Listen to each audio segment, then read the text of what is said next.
Good morning, student. This lecture is for 12th class student. Today we will complete chapter Indigo. Let us continue from page number 53, last second paragraph. Gandhi noticed the filthy state of women's cloth. Filthy means dirty. और गांधी जी ने women's cloth means ladies के कपड़ों की जो dirty condition थी, उस गंदी हालत पर को नोटिस किया. He asked Kasturba Bai to talk to them about it. उन्होंने कस्तूरबा से कहा कि इसके बारे में आप उनसे बातें करें. Student, this book flamingo is your detail study text book, so you will have to read all the chapters in details, okay? Because comprehension passage and short questions, 1 mark questions will be put in the exam. One woman took Kasturba Bai into her hut and said, look, there is no box or cupboard here for clothes. एक जो lady थी वो कस्तूरबा को अपनी हट में झोपड़ी में ले गई और बोली कि देखो, मेरे यहाँ कोई भी बॉक्स या अलमीरा नहीं है जिसमें कपड़े फॉर क्लॉथ्स, कपड़ों के लिए कोई भी अलमीरा बॉक्स नहीं है. The sari I am wearing is the only one I have. और जो साड़ी मैंने पहनी हुई है सिर्फ वही साड़ी मेरे पास है और इसके अलावा there is nothing. During his long stay in Champaran, Gandhi kept a long distance watch on the ashram. और चंपारण में अपने एक लॉन्ग स्टे, एक लंबे समय से रहते हुए Gandhi ji kept a long distance watch on the ashram, कि आश्रम पर दूर से अपनी नजर बनाए हुए थे. So he sent regular instructions by mail and asked for financial accounts. और वे जो है मेल से, डाक से कंटिन्यूसली इंस्ट्रक्शन देते रहते थे और जो फाइनेंशियल अकाउंट्स का जो पैसे का हिसाब का पूछते रहते थे उन लोगों से. Once he wrote to the residents that it was time to fill in the old latrine trenches. What is trenches? Trenches means ditches, जो खाइयाँ, जो गड्ढे होते हैं. And dig new ones, otherwise the old ones would begin to smell bad. It means कि उन्होंने वहाँ के रहने वालों को, जो वहाँ के ड्वेलर्स थे, जो वहाँ के रेजिडेंट्स थे, उनको बोला कि उनको लिखा कि आप जो है जो टॉयलेट्स के जो गड्ढे हैं इनको भरने का और नए गड्ढे खोलने का समय आ गया है, वरना क्या हो जाएगा, वहाँ से उन जो पुराने ट्रेंचेस हैं, जो ओल्ड ट्रेंचेस हैं, ओल्ड डिचेस हैं, उनमें से बैड स्मेल आने शुरू हो जाएगी. The Champaran episode was a turning point in Gandhi's life. अब जो ये चंपारण की जो घटना है ये गांधी की लाइफ का गांधी की लाइफ में बहुत ही टर्निंग पॉइंट रहा है, बहुत ही महत्वपूर्ण जो है पॉइंट रहा है, टर्निंग मोड रहा है. What I did he explain. Gandhi ji ने मुझे बताया कि जो भी मैंने किया, what I did was a very ordinary thing. ये बहुत ही ऑर्डिनरी थिंग है, आम बात है. I declare that British could not order me about in my own country. और मैंने ये डिक्लेयर किया था कि ब्रिटिश मुझे अपने ही देश में कोई आदेश, कोई ऑर्डर नहीं दे सकते थे. Okay, but Champaran did not begin as an act of defiance. What is defiance? Defiance means disobedience. लेकिन चंपारण की जो बिगिन की स्टार्टिंग जो थी वो डिफाइंस यानी कि डिसओबीडियंस के काम से शुरू नहीं हुई थी. It grew out of an attempt to alleviate the distress of large numbers of poor peasants. Elevate means remove करना, डिस्ट्रेस मीन्स ट्रबल, परेशानी. तो it grew out of an attempt means upward, तो ये इसका जो शुरुआत हुई थी, ये a large number of poor peasants, बहुत ज़्यादा गरीब लोगों की जो परेशानी थी, जो ट्रबल थी, उसको दूर करने, उसको रिमूव करने की एफर्ट से हुआ था ये सब चीज़ें. So this was a typical Gandhi pattern. His politics were intertwined with the practical day-to-day problems of the millions. Here, pattern means you can say method, way, तरीका. Intertwined means mix up, हो जाना, जुड़ जाना. और जो ये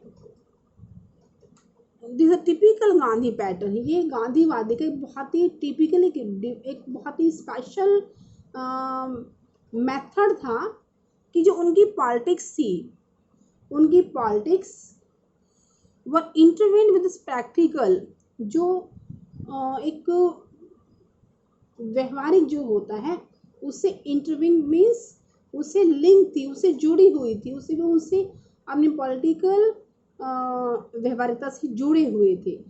and day to day life problem of millions, और लाखों लोगों की जो समस्याएं थी डेली लाइफ की, उनसे वो जुड़े हुए थे. So he was not a loyalty to abstractions, it was a loyalty to living human beings. तो ये जो उनकी लॉयल्टी थी, जो उनकी निष्ठा थी, वो उनके विचारों के साथ नहीं थी, बल्कि उनकी जो लॉयल्टी थी वो जो एक लिविंग ह्यूमन बींग्स के साथ थी, यानी कि जो जिंदा मानव थे उन लोगों के प्रति उनकी ये लॉयल्टी थी, ये उनकी अच्छे विचार थे. In everything Gandhi did, moreover, he tried to mold a new free Indian who could stand on his own feet and thus make India free. तो जो कुछ भी गांधी ने किया उसमें से उन्होंने एक फ्री इंडियन के लिए को एक शेप देने की कोशिश की, जो अपने ही पैरों पे जो है खड़ा हो सकता था, यानी कि सेल्फ डिपेंडेंट हो सकता था, और इस प्रकार से एक भारत को भी फ्री कराने में वो हेल्प कर सकता था. Okay, so every early in the Champaran action, Charles Freer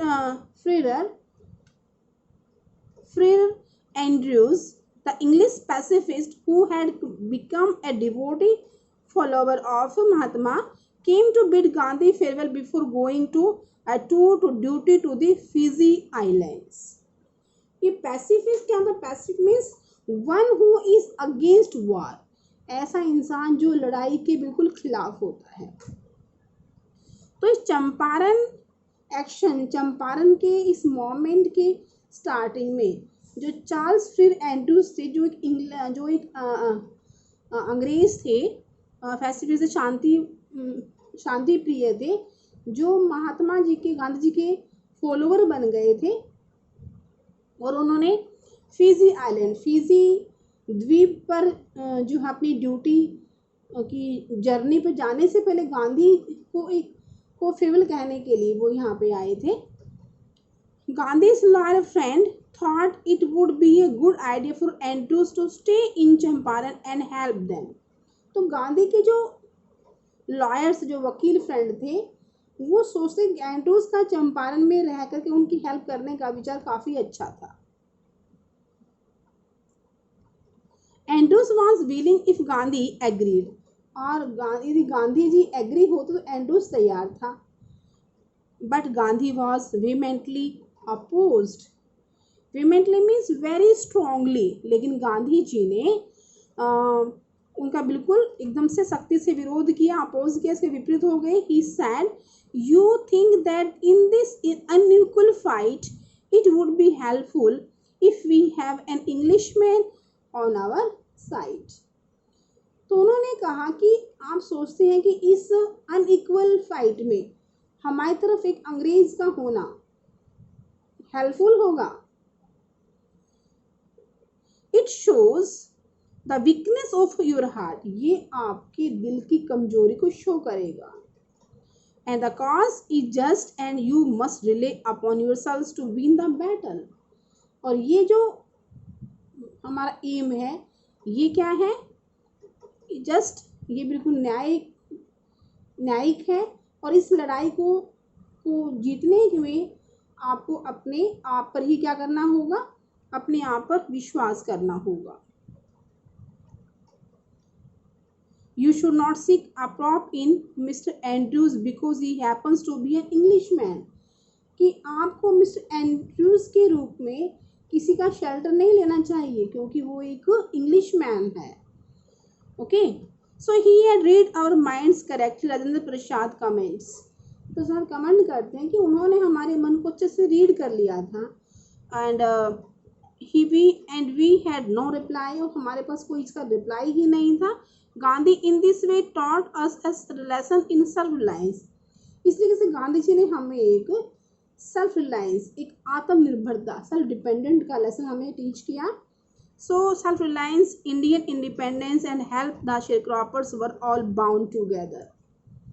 तो जो सेल्फ रिलायंस, जो आत्मनिर्भरता थी, सेल्फ डिपेंडेंस थी, और जो भारत की जो आज़ादी थी, और जो एक शेयरक्रॉपर्स, जो ये सांझी खेती थी करने वाले की जो हेल्प थी, ये सभी एक साथ क्या हो गए थे, बाउंड हो गए थे, एक साथ ज्वाइन हो गए थे, साथ बन गए थे। इस तरीके से गांधी जी ने चंपारण की समस्या को सॉल्व किया और काफ़ी हेल्प किया। And he gave a message to the Indians to become self reliant and fearless, कि वो सेल्फ रिलायंट बने और फियरलेस बने। So this is the end of chapter. Tomorrow we'll discuss exercise question of this chapter. So please read all the chapter carefully and difficult words, because comparison questions you can find out from this chapter also. Thank you.